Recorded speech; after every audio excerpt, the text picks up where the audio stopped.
Kitingola mopogore opogore mawuok e alwora ma kaunti nendo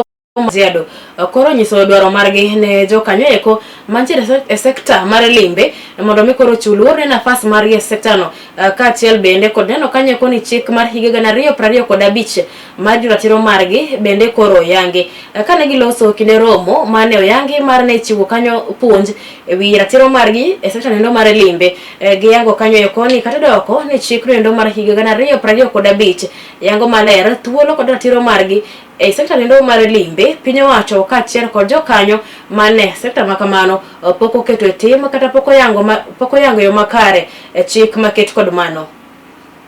Our community in Kajiado County to understand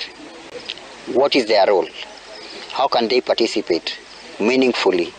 how can they get involved with other stakeholders like the tourism sector, the hospitality sector, community-based tourism organizations and community leaders. Na tungeomba serikali na wale wengine wahusika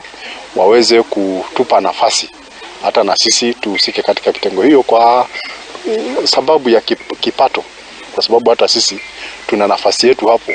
katika jamii, hakuna mahali hatuna nafasi. So many tourists come in Kenya and in our county, so we need to take this opportunity and also ask our county government to also have good structures and implement the laws and the act so that we can even have 5% enacted. The training is involving the persons with disability